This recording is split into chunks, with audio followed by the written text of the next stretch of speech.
Hi, my name is Rachel Mikaye, and I'm happy to see you again on Consent Hub. I hope that you have been able to learn a few things throughout our interactions and have been able to initiate consent conversations in your interactions with people. If you have any question, do not hesitate to reach out to us in our DMs or in the comment section. We'll be more than happy to enlighten you on this topic. Today, we are going to talk about how to navigate consent in an online dating setting. We live in a world that is digitalized today, and we do not only meet people physically, but we meet them online. And online dating sites are no longer a thing to be ashamed of. Even on our social media platforms today, the regular ones, Facebook, Instagram, people do meet each other there, they date and they get married. So it is no longer taboo to say that you are on a dating site, or you met someone on a dating site, or you met someone online. It is a digital world. Like, we even have the AI today, so you can imagine what is to come. You can even maybe create the type of man that you need, the type of man or woman that you need in your life. We may never know. So how do you navigate consent in such a situation? Some of these online dating sites, I'm not gonna make an advert for them, but some of these online dating sites are very specific. Like, they allow you to put what you want or what you are looking for on your profile. So profile transparency. If you are on the platform for a short-term relationship, you'll be able to say that. If you're on the platform for a long-term relationship, you will say it. If you are there for friendship, you mention it. Or if you are there for sex or one night stand or whatever, you will be able to mention it. So the algorithm will put you in place for someone else that is looking for what you are proposing. So if you say you are looking for short-term relationship, and someone that also said I am looking for someone for short-term, the algorithm will show them to you, and you'll be able to match if their profile is good for you. And then now, what happens when you are in an online setting or on our usual social media platform, Facebook and Instagram? How do you know that this profile is transparent and is honest, like the person? That is where it will be important to do background check, because we meet people on online platforms for various reasons. It could be for friendship, it could be because you like what they post and you get to chat them, and or maybe some approach you because they like you and they want to date you. So how do you now know that this person is real, this person is true, this person is honest? Because you may not know their direct intentions as it is on the online dating sites. They are just saying that, oh, I found you beautiful, I want to date, but maybe in natural sense they just want to smash and go. Both ways, both gender. I'm not being gender specific here. So you need to be able to do a background check the kind of friends they have, check the kind of interactions they have with people, ask deep questions, ask about their full name. Maybe, yes, you are asking full name. People on Facebook or Instagram have different names, so ask for their full names. If you can Google check them.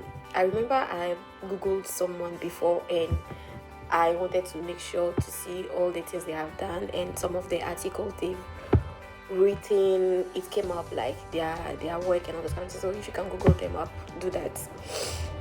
Secondly, virtual communication. How do you, because you met virtually, there is something called virtual communication, and what consent is there to give? If your communication or your interaction started only by testing, let it remain testing until you have given your consent for the person to move on to the next stage, which is video calling. And even before that, or even before video calling, or even calling on phone, ask the person, can I call you? Or yes, or learn to accept no and yes, you can call me, and specify the kind of call you want to make.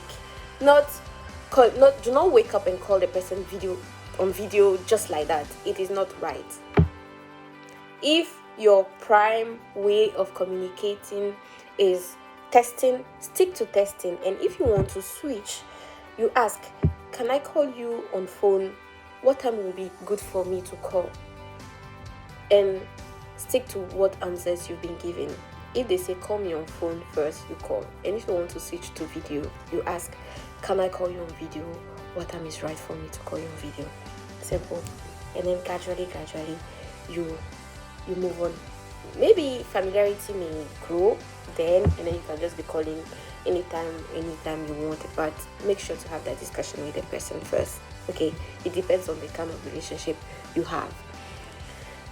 Thirdly, I would say giving consent for physical meeting to happen.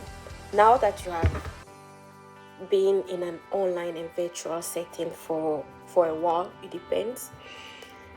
People talk virtually will definitely want to meet physically one day.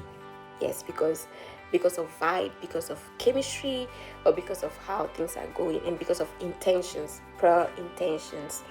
It is easier for those who say they want to meet for sex to skip all those parts because the intentions have been set there, right? And you can't say you want to meet, you can't say on a dating profile that you want sex and then not meet, unless it is virtual sex, and I don't know how that's gonna happen, but it does happen though. But well, even in that circumstance, make sure you give your consent and for anything relating to whatever you are going to share, that is your nude or anything that is required for you in that setting. Make sure your consent, and make sure you trust them enough with whatever you are going to send. Okay, now giving your consent for a physical meeting, do not hesitate to mention or say how you want the meeting to go. If you want to meet in an open space, say it. Do not let the other person decide for you, or maybe you two can come on to mutual agreement. I believe you have spoken to each other for a while now, and you know each other's interests, you have some points in common, and you'll be able to do that. If you need to meet at a library, meet at a library. If you need to meet at a cafe, say it. If you need to meet at a cinema, say it. If you need to meet at a restaurant, mention it. We will meet at the restaurant at 8 p.m. Talk to each other, have fun. After that, we will go to bowling. Have a detailed plan before you two meet physically, to avoid surprises and to avoid, now we are here, let's just go with the vibe. Do not do that. Do not do the vibe thing. No matter how much you have chemistry, no matter how much you trust each other, if it is a first meeting, do not go with the vibe. State clearly what you want. State clearly your intentions, and find a mutual ground.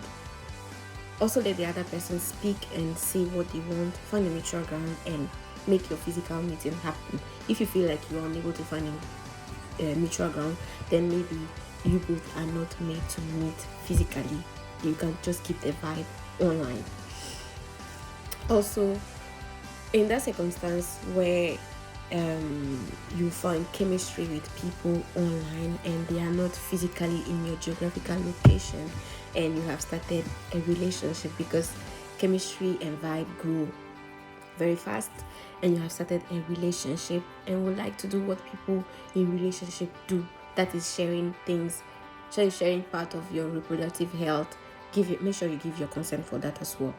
Make sure you are comfortable and not coerced or forced into doing that.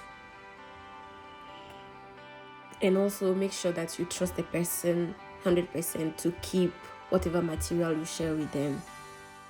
Today, social media, some of these apps are set in a way that you can delete whatever you sent, or you can make it for view once and then free. So do with this information what you like.